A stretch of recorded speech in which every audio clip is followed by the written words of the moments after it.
नमस्कार, मैं हूं पूजा सिंह और आप देख रहे हैं जवाब तो चाहिए। आज हम बात करेंगे कि सिद्धू के चहेते की इतनी हिम्मत कैसे हो गई कि उसने हिंदुत्व पर वार किया है। आपको बता दें कि नवजोत सिंह सिद्धू के जो प्रमुख रणनीतिक सलाहकार हैं, जिनका नाम मोहम्मद मुस्तफा है, उन्होंने एक विवादित बयान दिया, एक भरी सभा में जो है चुनौती दी है, हिंदुओं को चुनौती दी है कि अगर वो यहाँ पर जलसा करेंगे, किसी तरह का कोई भी पार्टी करेगी तो उनका जो है बहुत बुरा हाल होगा और यहाँ पर स्थिति जो है पुलिस के लिए संभालनी मुश्किल हो जाएगी। तो सीधे सीधे आप देख सकते हैं कि एक जिम्मेदाराना पद पर रहने वाला व्यक्ति किस तरह से बयान देता है, किस तरह से भड़काऊ बयान देता है। मलेरकोटला में उन्होंने ये बयान दिया जब वो अपनी कौम के, अपने लोगों के बीच बैठे थे और अपनी पत्नी रजिया सुल्ताना के लिए प्रचार करने पहुंचे थे।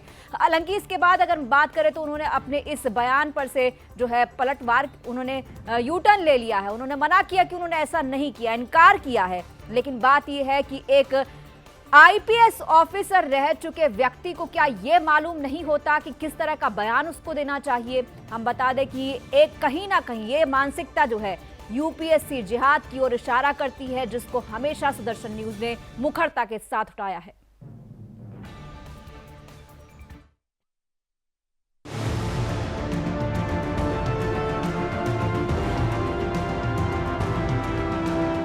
नवजोत सिंह सिद्धू के सलाहकार और पंजाब के पूर्व डीजीपी मोहम्मद मुस्तफा ने हिंदुओं के खिलाफ जहर उगला है।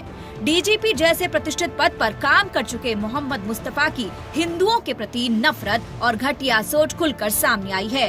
पंजाब की मलेरकोटला में एक कार्यक्रम के दौरान मुस्तफा ने कहा, अगर हिंदुओं को उनके जलसे के सामने जलसा करने की इजाजत दी गई तो ऐसे हालात पैदा कर देंगे कि संभालना मुश्किल हो जाएगा। मैं अल्लाह की कसम खा के कहता हूँ, इनका कोई जलसा नहीं होने वाला।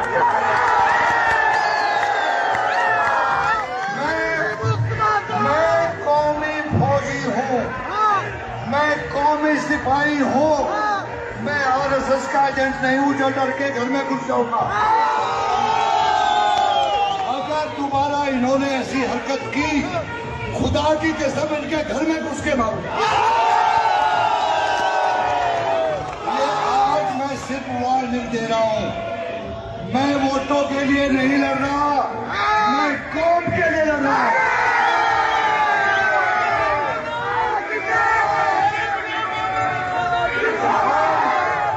मैं जिला पुलिस और जिला प्रशासन को भी बताना चाहता हूं, अगर दोबारा ऐसी हरकत हुई, मेरे जलसे के बराबर में अगर फितनों को इजाजत दी गई तो मैं ऐसे हालात पैदा करूंगा कि संभालने मुश्किल हो जाएगा।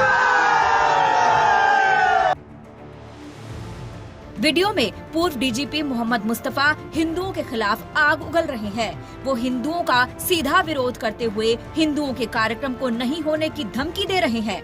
इतना ही नहीं, सिद्धू के होनहार सलाहकार पुलिस और प्रशासन को भी धमका रहे हैं। मैं जिला पुलिस और जिला प्रशासन को भी बताना चाहता हूँ, अगर दोबारा ऐसी हरकत हुई, मेरे जलसे के बराबर में अगर फितनों को इजाजत दी गई तो मैं ऐसे हालात पैदा करूंगा कि संभालने मुश्किल हो जाएगा।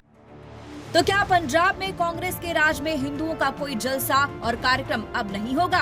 क्या चन्नी और सिद्धू को इसके लिए मोहम्मद मुस्तफा से इजाजत लेनी पड़ेगी? क्या मोहम्मद मुस्तफा पंजाब में तालिबानी शासन लाना चाहते हैं? सिद्धू के सलाहकार और पंजाब के पूर्व डीजीपी मोहम्मद मुस्तफा की सोच और भाषा दोनों ही तालिबानी है। हिंदुओं के खिलाफ घृणित सोच रखने वाले मुस्तफा सरेआम हिंदुओं के खिलाफ जहर उगल रहे हैं। दूसरी तरफ सिद्धू के सलाहकार मोहम्मद मुस्तफा के खिलाफ मलेरकोटला में एफआईआर भी दर्ज कर ली गई है। वहीं बीजेपी नेता संबित पात्रा ने मोहम्मद मुस्तफा और कांग्रेस के खिलाफ मोर्चा खोल दिया है। संबित पात्रा ने ट्वीट किया,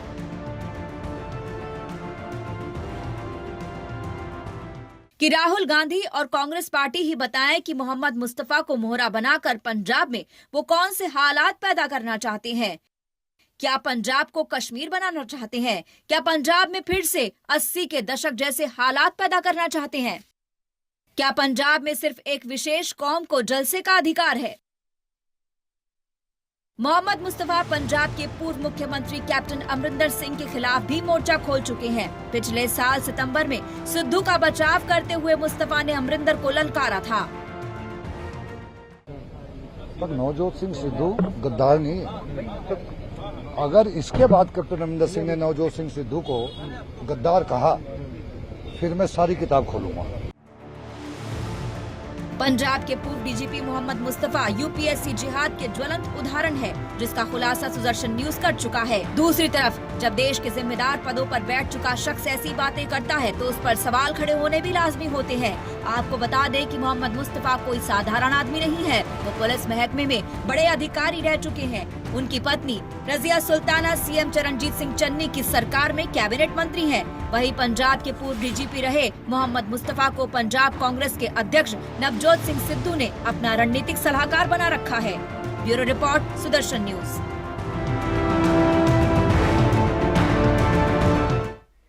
और इस पर बात करने के लिए हमारे साथ 3 मेहमान जुड़ रहे हैं। सबसे पहले कांग्रेस से अनुज अत्रे हमारे साथ हैं, दयाल सोडी बीजेपी से हमारे साथ हैं और साथ ही साथ सुप्रीम कोर्ट के वकील संदीप मिश्रा हमारे साथ हैं। आप तीनों का बहुत बहुत स्वागत है। और साथ ही मनविंदर सिंह टोनी जी भी हमारे साथ अकाली दल से मौजूद हैं, आपका भी बहुत बहुत स्वागत है। सबसे पहले मैं आपके पास आना चाहूंगी अनुज अत्रे जी। अनुज जी, आपसे जानना चाहूंगी ये सवाल कि क्या ऐसी मजबूरी है,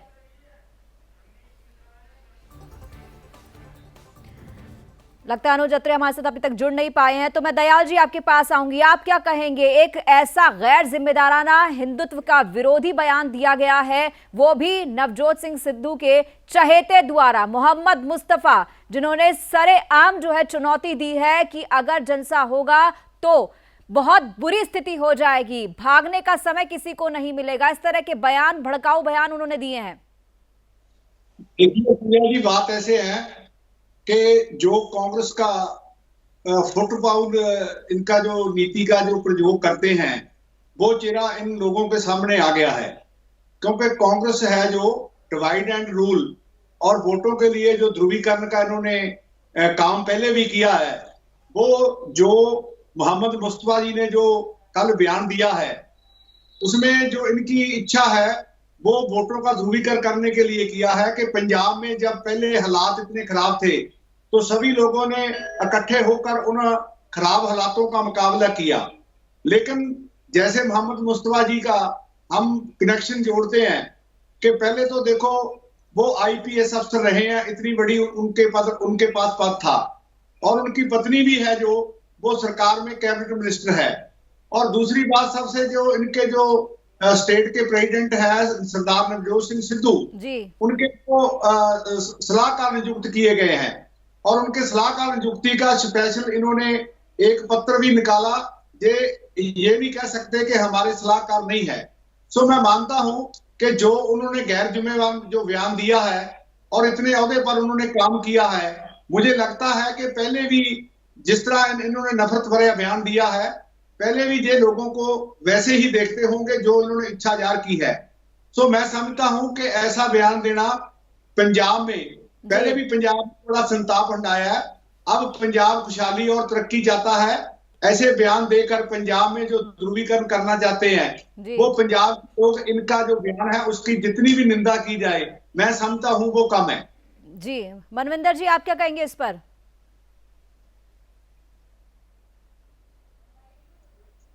हालात आज पंजाब के इन लोगों ने कर दिए, ये पूरा एक पाकिस्तान का गैंग तैयार किया गया है पंजाब में, जिसमें नवजोत सिद्धू, मोहम्मद मुस्तफ़ा और इनके साथ के कुछ और दोस्त हैं, साथी हैं, जो पंजाब का माहौल ख़राब करना चाहते हैं। ये पूरा गैंग एक पाकिस्तान ने तैयार किया हुआ है, जो पाकिस्तान के लिए काम कर रहा है।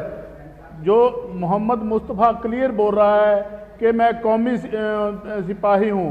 कौमी सिपाही का मतलब सीधा कि पाकिस्तान से कहीं ना कहीं लिंक है। ये पंजाब में हिंदू का विरोध करना चाहते हैं, हिंदू के साथ जो भाईचारे वाला माहौल नहीं रखना चाहते।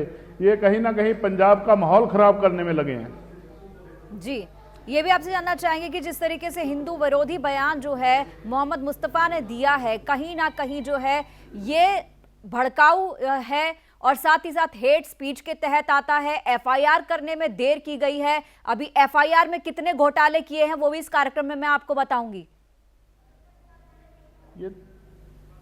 हेलो जी मनविंदर जी, आवाज आ रही है आपको? ये आ रही है। ये बिल्कुल ही मैं कहता हूँ इसकी जांच होनी चाहिए।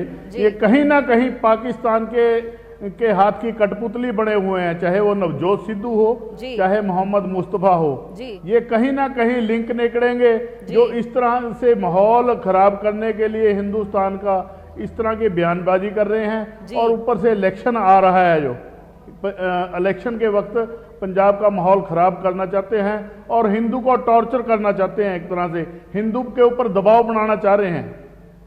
जी, यहाँ पर मैं सोची समझी साजिश है जी जी जी यहाँ पर संदीप मिश्रा जी भी हमारे साथ हैं। संदीप मिश्रा जी, आप क्या कहेंगे, जब कोई हिंदू जो है ना भी कुछ कहे तो उसके खिलाफ हेट स्पीच के मामले दर्ज हो जाते हैं। अगर हम बात करते हैं सुदर्शन न्यूज के जो प्रधान संपादक हैं सुरहेश चौहान जी के, उन्होंने जो है एक हिंदू राष्ट्र की शपथ उठाई थी, उसको लेकर के एक प्रोपेगेंडा चलाया जा रहा है। साकेत कोर्ट में जो है मामला दर्ज कराया गया है, लेकिन इस तरह की हेट स्पीच में एक एफआईआर तक दर्ज नहीं हो रही है।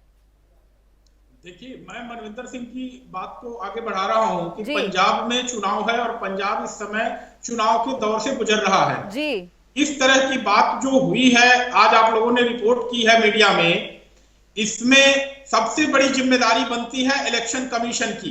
इलेक्शन कमीशन की जिम्मेदारी होती है कि सुरक्षित माहौल में और स्वच्छ माहौल में चुनाव कराया जाए। ये जो बयान इन्होंने दिया है, ये कहीं न कहीं मतदाताओं को ध्रुवीकरण के लिए और मतदाताओं को भयभीत करने वाला बयान है। और ऐसे में इस बात की कतई संभावना नहीं है कि स्वच्छ और सुरक्षित मतदान के लिए लोग अपने घरों से निकल पाएंगे।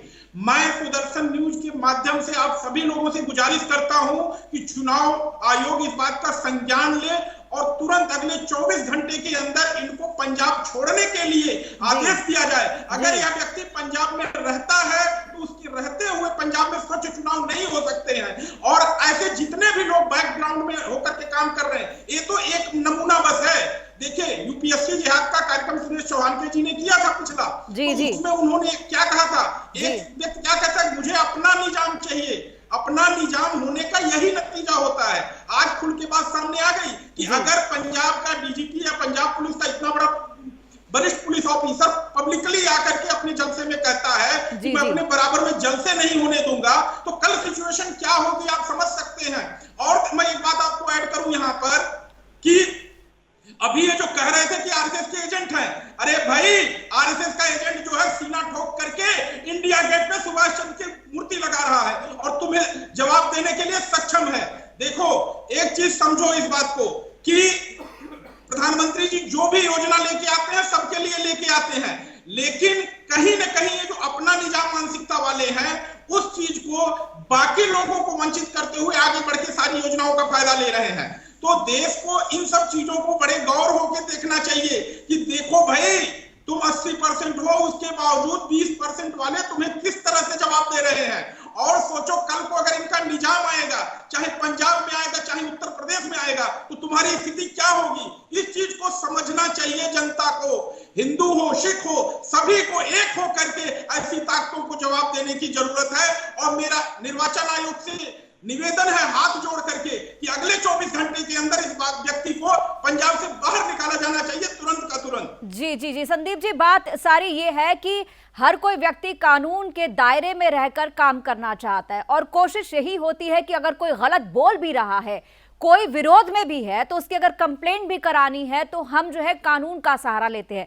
लेकिन कानून किस तरह के पचड़े करता है, वो इसका एक मैं आपको उदाहरण बताती हूं कि पहले तो हिंदू सभा के एक सदस्य ने जाकर शनिवार से ये कोशिश की, जब ये वीडियो सामने आया, जब ये भाषण सामने आया कि पुलिस में एफआईआर करवाई जाए, लेकिन वो एफआईआर नहीं की जाती। उसके बाद एक एफआईआर की जाती है।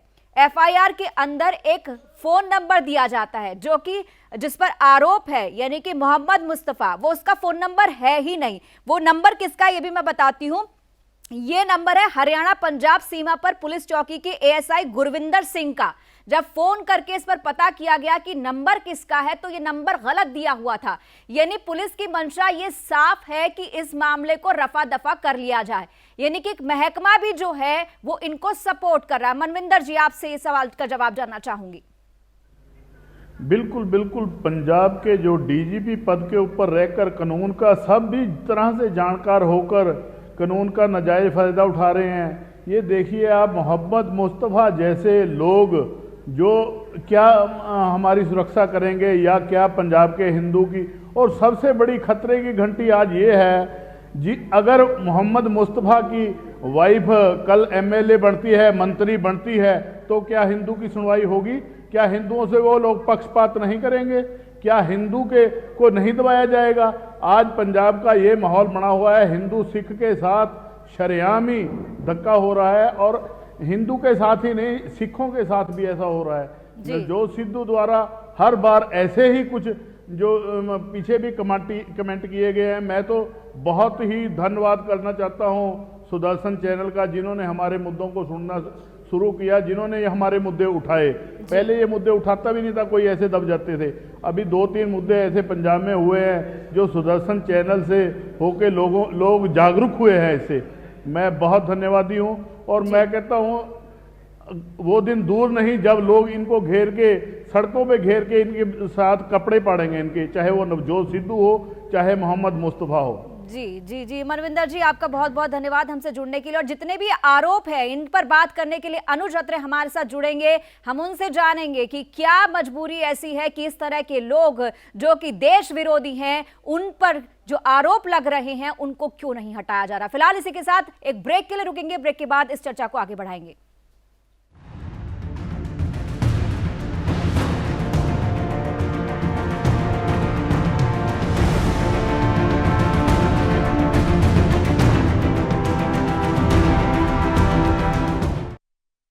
ब्रेक के बाद स्वागत है, और हमारे साथ अनुज अत्रे जुड़ गए हैं कांग्रेस से। अनुज जी, आपसे जानना चाहूंगी, सबसे पहले कहानी की शुरुआत होती है अमरिंदर सिंह और कैप्टन अमरिंदर सिंह के साथ साथ नवजोत सिंह सिद्धू की आपस में ठनती है, और इसी के तहत रजिया सुल्तान जो है कैप्टन की कैबिनेट से इस्तीफा दे देती हैं। उसके बाद जब प्रधान बनाए जाते हैं पंजाब कांग्रेस के नवजोत सिंह सिद्धू, तो वो खुद पहुंचते हैं अपॉइंटमेंट लेटर देने के लिए मोहम्मद मुस्तफ़ा के घर। ये तो उनके प्रति प्यार दिखाई दिया। उसके बाद अब जिस तरह की भाषा का इस्तेमाल किया जा रहा है, भड़काऊ भाषण दिया जा रहा है, तालिबानी भाषा का इस्तेमाल किया जा रहा है, घर में घुस के मारने की बात कही जा रही है, और यह कहा जा रहा है कि स्थिति इतनी खराब कर देंगे अगर किसी ने जलसा किया, हिंदुओं ने कोई भी कार्यक्रम किया तो स्थिति को संभालना पुलिस के लिए भी मुश्किल हो जाएगा। इस तरह की बातें कही जा रही हैं, और कहीं ना कहीं ये हम अगर जैसे की बात करते हैं, ये नौकरशाही जिहाद, यूपीएससी जिहाद का एक ताजा उदाहरण सामने आया है। क्या कहेंगे इस पर आप? देखिए, इस तरह के आपने तमाम बातें करी हैं। पहले तो मैं ये कहना चाहूंगा कि कांग्रेस पार्टी किसी भी व्यक्ति की इस तरह के बयानों का समर्थन नहीं करती, हम खंडन करते हैं, चाहे वो किसी भी दल का हो। दूसरी बात, जो मोहम्मद मुस्तफ़ा की बात है, वो कांग्रेस पार्टी के नेता नहीं है, कांग्रेस पार्टी के सदस्य नहीं है। उनकी धर्मपत्नी जरूर कांग्रेस की विधायक हैं और चुनाव लड़ रही हैं। अगर कोई भी व्यक्ति कैसी भी अभद्र भाषा का प्रयोग करता है या भड़काऊ भाषणों का प्रयोग करता है, तो जब चुनाव डिक्लेयर हो जाते हैं तो सारा शासन और प्रशासन चुनाव आयोग के हाथ में हो जाता है। मुझे लगता है चुनाव आयोग संज्ञान लेगा, और चुनाव आयोग अपने हिसाब से जो भी न्याय संगत उसमें होगी कार्रवाई करने को स्वतंत्र है चुनाव आयोग। कांग्रेस पार्टी का इसमें कोई इंटरफेरेंस नहीं है। हम तो ये कहते हैं कि अगर हमारे किसी व्यक्ति ने कोई गलत बात बोला है तो कार्रवाई करें। कांग्रेस पार्टी कभी किसी का समर्थन नहीं करेगी, उल्टा हम ऐसी बातों का खंडन करते हैं, हम खुद ऐसी बातों पर निंदा करते हैं। लेकिन यही बात सब दलों पर भी लागू होनी चाहिए। जो आप जी ने नहीं कहा है वो कांग्रेस पार्टी से संबंधित नहीं है।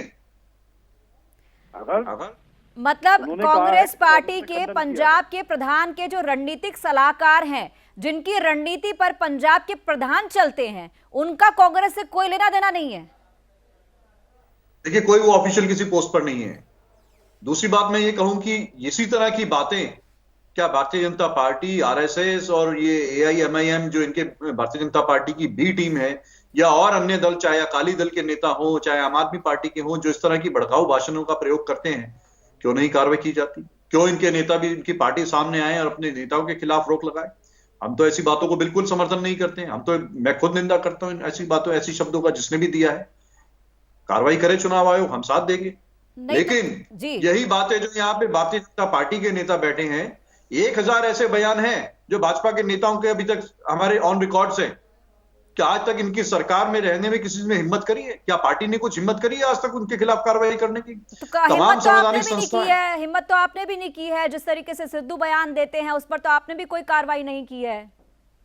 क्या सिद्धू जी ने बयान दिया? कौन सा सिद्धू जी ने बयान दिया? गोगावीर वाला बयान आपको याद है कि नहीं याद है? आपको मालूम है गोगावीर पर उन्होंने क्या बयान दिया था? लोग सड़कों पर उतर आए थे, अनशन पर बैठ गए थे, आपको उसका याद है कि नहीं है? वो जो बयान दिया गया था। सोडी जी, मैं आपके पास आना चाहूंगी। दयाल सोडी जी, आप बोलिए, क्या कहेंगे इस पर? देखिए पूजा जी, बात ऐसे है कि कांग्रेस के जो प्रवक्ता बोल रहे हैं जी, मैं इनको याद दिलाना चाहता हूं कि स्पेशल कांग्रेस पार्टी जो प्रदेश की तरफ से जो इनको नियुक्ति पत्र दिया गया जी, इससे ये बोल नहीं सकते कि हम उनका कांग्रेस के साथ कुछ संबंध नहीं है। दूसरी बात, जो सिद्धू की जफ्फी वाली बात है, जो मोहम्मद मुस्तफा जी ने को बात की है, तो मैं समझता हूं कि इनका जो बयान है वो देशद्रोही है, क्योंकि पंजाब के लोग हैं जो अमन शांति चाहते हैं, वो भाईचारा चाहते हैं। ऐसा बयान देकर जो कांग्रेस के प्रवक्ता ने, जो इनके जो सलाहकार हैं सिद्धू साहब के, मोहम्मद मुस्तफा जी, मैं समझता हूं कि इतने भड़काऊ बयान देकर इनकी जो मंशा है, वो पहले मेरे साथी प्रवक्ता बोल रहे थे कि पंजाब में फूट डालने का काम कर रही है। तो पंजाब के लोग चाहते हैं कि ऐसा कोई जो बयान देता है, तो हम भी चाहते हैं उन पे कार्रवाई होनी चाहिए जी। दूसरी बात जो इन्होंने इनके पास इतनी बड़ी जिम्मेदारी रही है, जो इनकी जो वाइफ है वो पंजाब में एक कैबिनेट मिनिस्टर है जी। तो मैं समझता हूं कि एक आईपीएस अफसर जो जब उनकी नियुक्ति होती है तो उस समय भी वो उनको यही पाठ सिखाया जाता है कि वो सारे धर्मों का सत्कार करें, किसी धर्म के खिलाफ वो ना बोलें। तो मेरा मानना है कि पंजाब के जो लोग हैं वो अमन शांति चाहते हैं, विकास चाहते हैं। जो ऐसे लोग हैं, मैं समझता हूं उन पे वो कड़ी से कड़ी कार्रवाई होनी चाहिए जी। संदीप मिश्रा जी, आपके पास आना चाहूंगी। सुदर्शन न्यूज के प्रधान संपादक सुरेश अम्हार जी के ने ये मांग उठाई है कि मोहम्मद मुस्तफा जब तक नौकरशाही में रहे हैं, सरकारी नौकरी में रहे हैं, उन्होंने क्या क्या डिसीजन लिए हैं अपनी कौम के लिए और कौन कौन से हिंदू विरोधी लिए हैं, इस पर एक जांच होनी जरूरी है, क्योंकि ये यूपीएससी जिहाद से जुड़ा हुआ मामला दिखता है। क्या कहेंगे इस पर आप? देखिए, निश्चित ही अगर इस तरह की जांच होगी और कुछ ऐसी चीजें निकल के आती हैं तो सुरेश जी ने जिन मुद्दों को उठाया था उसको बल मिलेगा। और एक बात मैं और यहाँ पे कहूँ कि सुरेश जी जिस जोश के साथ इन मुद्दों को उठाते हैं, मुझे बड़ा दुख होता है कि 400 न्यूज चैनल हैं और कहीं पे भी इन सब बातों पे चर्चा नहीं होती, डिबेट नहीं होता है। आखिर हम हिंदू, सिख, जितने भी लोग इस देश में रह रहे हैं, उनके हितों के लिए ये चैनल क्यों नहीं सामने आते हैं? बड़ा दुख होता है इन चीजों को देख करके। मैं कांग्रेस के प्रवक्ता की बातों को कहूंगा कि देखिए, एक चीज इन्होंने अभी कही कि मेरा इसे कोई लेना देना नहीं है। ठीक है, चुनाव का माहौल है, चुनाव के माहौल में यही होता है। आप ध्रुवीकरण करने के लिए 2-4 लोगों को लाइए और फिर जब कोई बात आ जाए तो आप हाथ झाड़ करके किनारे हो जाइए, नहीं हमारे आदमी है ही नहीं। तो ये तो अल्टीमेट बेनिफिशियरी देखना होगा कि उस भाषण से किसको फायदा मिल रहा है। और मुझे कहने में यह है कि इलेक्शन कमीशन को संज्ञान लेना चाहिए कि अगर कोई चीज अल्टीमेटली डायरेक्टली या इनडायरेक्टली किसी पार्टी को बेनिफिट पहुंचाती है, चाहे वो भाजपा हो, अकाली दल हो, चाहे कांग्रेस हो, किसी को भी, तो उस दल के खिलाफ भी कार्यवाही होनी चाहिए कि भाई आप इस तरह से पीछे नहीं भाग सकते। इनके लिंक चेक होने चाहिए कि क्या नेटवर्क इनका रहा है, क्या इनका लिंकेज रहा है, और उनकी सीडीआर वगैरह निकाल करके इलेक्शन कमीशन को चुनाव के पहले ही सामने रखनी चाहिए कि देखो भाई, ये डमी एजेंट थे जो एक तरह से पोलराइजेशन का काम कर रहे थे। मेरा रिक्वेस्ट है इलेक्शन कमीशन के, थोड़ी त्वरिता से, एक्सपीडिशियसली, जल्दी से जल्दी इस मामले को खोल करके पब्लिक के सामने रखें, क्योंकि अगर स्लो मोशन में काम करेंगे जैसे कि हमारी ब्यूरोक्रेसी करने के लिए जानी जाती है, तो शायद जो स्वच्छ और सुरक्षित माहौल देना चाहिए मतदाताओं को वो नहीं मिलेगा, और शायद जो जनादेश आएगा वो भी स्वच्छ नहीं होगा। जी संदीप जी, ये भी जानना चाहूंगी, कानून इस पर क्या बोलता है? एफआईआर में गड़बड़ी की गई, एफआईआर दर्ज नहीं की गई है, इस तरह की चीजें सामने आई हैं, इस पर कानून क्या कहता है? आपने अभी बताया नहीं कि किन धाराओं के तहत एफआईआर हुई है। इसमें देखिए 2-3 धाराएं तो बड़े वाजिब हैं, जैसे 153 आईपीसी लगना चाहिए, 8 रिप्रेजेंटेशन ऑफ पीपुल्स एक्ट लगना चाहिए, 123 लगना चाहिए। अगर ये सब चीजें लगी हैं तो निश्चित ही एफआईआर एक अच्छे सेक्शन में दर्ज हुई है। लेकिन मुझे नहीं लगता है, क्योंकि इस तरह जब पंजाब पुलिस पे रोज रोज एक नए आरोप लग रहे हैं तो मुझे नहीं उम्मीद है कि इस तरह से कोई जो है एफआईआर। जी मैं आपको बता देती हूँ कि कौन सी लगी है। मेरे पास एफआईआर की कॉपी है। आईपीसी 1860 के तहत सेक्शन 153A लगाया गया है और रिप्रेजेंटेशन ऑफ पीपल एक्ट के तहत जो है 125 धारा लगाई गई है, सेक्शन 125। ये सिर्फ 2 धाराएं लगाई गई हैं, उसमें कोई दिक्कत नहीं है, लेकिन कुछ और सेक्शन भी इसमें जोड़े जाने चाहिए थे जो है, क्योंकि वहां पे मास गैदरिंग है और मास गैदरिंग में एक कम्युनिटी विशेष का नाम लिया जा रहा है। तो अगर आईपीसी की और दफाएं लगाई जाती तो शायद केस और मजबूती से होता। लेकिन अभी यहाँ देखना यह होगा कि निर्वाचन आयोग कितनी जल्दी एक्शन लेता है। अगर जल्दी एक्शन नहीं लेता है तो शायद ये पूरा पर्पज जो है एफआईआर करने का फ्रस्ट्रेट कर जाएगा और अल्टीमेट बेनिफिशियरी जो पार्टी है उसको उसका बेनिफिट मिल जाएगा। जी अनुज जी, आपके पास आना चाहूंगी। आप कह रहे हैं कि मोहम्मद मुस्तफा का कांग्रेस पार्टी से कोई लेना देना नहीं है, ये आपने कहकर पल्ला झाड़ लिया। लेकिन मोहम्मद मुस्तफा जो है, जैसे कि टीम बी की तरह आपने AIMI को कहा है कि वो टीम बी की तरह काम करते, तो मोहम्मद मुस्तफा भी जो है कांग्रेस के लिए एक तरीके से टीम बी का काम कर रहे हैं। आप कैसे कर रहे हैं ये मैं आपको बताती हूं। उन्होंने कहा कि कैप्टन अमरिंदर सिंह सिद्धू के ऊपर जो भी आरोप लगा रहे हैं, जो भी उनके खिलाफ बयान दे रहे हैं, वो बेसिकली राहुल और सोनिया के अगेंस्ट दिया जा रहा है। अगर आगे से एक भी शब्द राहुल और प्रियंका के विरुद्ध कहा गया तो मैं पूरी किताब खोलकर बैठूंगा, फिर कैप्टन को बताऊंगा। ये क्या है? ये तो टीम बी, ये तो टीम बी वाली बात है ना, जो टीम बी की आपने बात की है, मैं भी टीम बी की बात कर रही हूं। अब पूजा सिंह जी, आप जिस एजेंडा के तहत बोल रहे हैं हम समझते हैं उन बातों। देखिए ये बात नहीं है, बात निष्पक्ष होकर बात करनी चाहिए। इस देश में हेट स्पीचेस देखने का काम, देने का काम अगर लगातार किसी ने किया है तो वो भारतीय जनता पार्टी और आरएसएस के लोगों के नाम बहुत लंबी चौड़ी लिस्ट है। 1000 लोगों की इनकी स्टेटमेंट ऐसी है नेताओं की जिन्होंने देश में विष घोलने का काम किया। लेकिन अनुज जी एक सेकंड, मेरी कमीज से उसकी कमीज ज्यादा सफेद कैसे, ये कहकर के आप पल्ला नहीं झाड़ सकते कि उन पर कार्रवाई हुई नहीं हुई। आप अपनी बात कीजिए ना, आप अपने आप को साफ रखने की बात कीजिए। कानून तो अपना काम करेगा, कानून अपना काम करेगा, लेकिन जहां कानून नहीं काम करता वहां आवाज उठाई जाती है। काम कर रहा है ना, चुनाव आयोग ने वहां पे उनके खिलाफ एफआईआर दर्ज करने के आदेश दे दिए हैं। कानून काम कर रहा है। पंजाब में कांग्रेस की सरकार है, बावजूद उसके अगर कांग्रेस पार्टी का समर्थन होता तो वहां एफआईआर दर्ज नहीं होती। जैसे भारतीय जनता पार्टी के नेताओं के खिलाफ एफआईआर दर्ज नहीं होती है, कोई मुकदमा दर्ज नहीं होता है, उनको बचाने का काम किया जाता है जहां उनकी सरकार है। ये फर्क है भाजपा और कांग्रेस पार्टी में। वही मैं बता रही हूँ, वही फर्क है, वही इसीलिए फर्क है क्योंकि वहां पर प्रधानमंत्री को जाने नहीं दिया जाता, एक एजेंडा के तहत उनको रोक दिया जाता है। ये भी कांग्रेस की ही सत्ता के दौरान होता है। फिलहाल आप तीनों मेहमानों का बहुत बहुत धन्यवाद। समय नहीं है वरना इस विषय पर आगे भी चर्चा करते, लेकिन बहुत बहुत शुक्रिया आप सभी से हमारे साथ जुड़ने के लिए, इस पूरी चर्चा के लिए। तो आज की इस विशेष पेशकश में इतना ही। मुझे दीजिए इजाजत, लेकिन एक छोटे से ब्रेक के बाद भी सुदर्शन न्यूज पर खबरें जारी रहेंगी। जय हिंद।